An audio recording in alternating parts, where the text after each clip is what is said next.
Welcome to my channel Bengali kitchen. Bengali কিচেনে আজকে একটা নতুন রেসিপি নিয়ে চলে এলাম। রেসিপিটি হলো বাদাম দিয়ে কচু শাক। আমি এখানে কচু শাক নিয়ে নিয়েছি, ভালো করে কেটে ধুয়ে নিতে হবে। এখানে আমি লাল বাদাম নিয়েছি, পেঁয়াজ কুচি নিয়েছি, কাঁচা লঙ্কা কুচি আর রসুন বাটা নিয়েছি।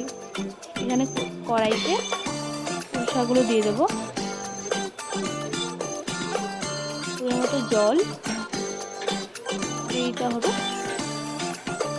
অনেক কচু শাক খেতে চান না, গলা চুলকোবে বলে এইভাবে রান্না করে দেখুন, একটু গলা চুলকোবে না, খেতেও খুব ভালো লাগবে। পরিমাণ জল দিয়ে দিয়েছি, পরিমাণ লবণ দিয়ে দেবো আর অল্প একটু তেঁতুল দিয়ে দেবো। তেঁতুলটা দিলে কি হয়, আমাদের খাওয়ার সময় গলাটা চুলকোবে না। তো ভালো করে ঢাকনাতে সেদ্ধ করে নিতে হবে আমাদের কচু শাকটা। কিছুক্ষণ পর দেখতে হবে আমাদের কচু শাকটা সেদ্ধ হয়েছে নাকি। কচু শাক সেদ্ধ হয়ে এসছে, হয়ে গেছে কচু শাকটা। আমাদের কচু শাকটা নামিয়ে নেব। কড়াই গরম হয়ে গেলে ওর মধ্যে সরষের তেল দিয়ে দেবো। তেলটা গরম হয়ে গেলে পাঁচফোড়ন দিয়ে দেবো। পাঁচফোড়নটা একটু ভাজা হয়ে গেলে বাদামগুলো ভালো করে ধুয়ে দিয়ে দিতে হবে। বাদামগুলো একটু ভাজা হয়ে গেলে কেটে রাখা পেঁয়াজ কুচি, কাঁচা লঙ্কা কুচি, রসুন বাটা দিয়ে দেবো।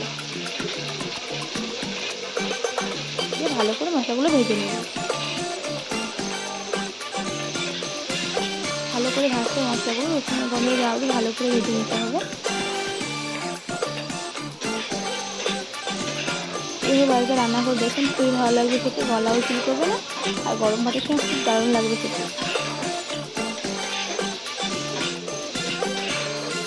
ভালো করে আমাদের মশলাটা ভেজে নিতে হবে। আপনাদের এখানে বাদামের বদলে ছোলা দিয়েও রান্না করতে পারেন, তাতেও খুব ভালো লাগবে।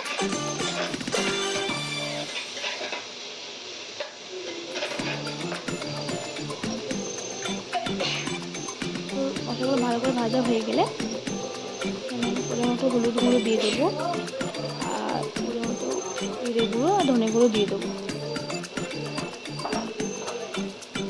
ভালো করে মশলাগুলো আবার ভেজে নিতে হবে।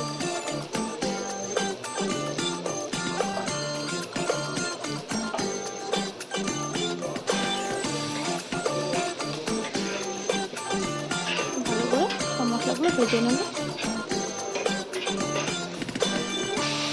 অল্প একটু পরিমাণ জল দিয়ে দেবো। জল দিয়ে আবার ভালো করে মশলাগুলো ভেজে নিতে হবে।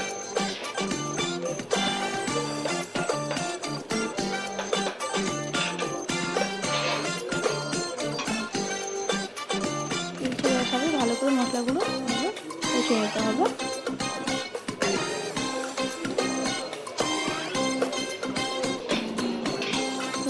মশলাটা ভালো করে কষানো হয়ে গেছে।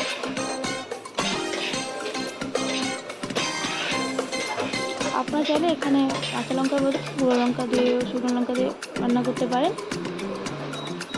কাঁচা লঙ্কা দিলে ভালো লাগে খেতে। এরপর মশলাগুলো কষানো হয়ে গেলে সেদ্ধ করে রাখা কচু শাকটা দিয়ে দেবো।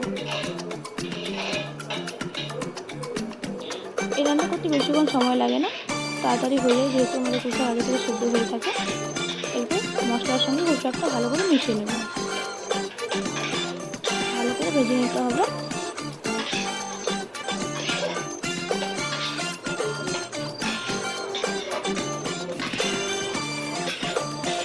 খুব জলদি এই রান্নাটা হয়ে যায়, বাড়িতে করে দেখুন, খুবই ভালো লাগবে খেতে। কিছুক্ষণ ধরে ভালো করে রান্নাটা করে নিতে হবে।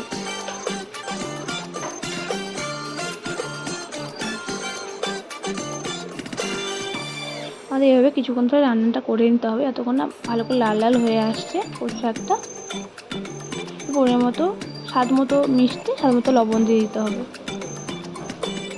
লবণ দিয়ে ভালো করে আবার কিছুক্ষণ ভেজে নেব।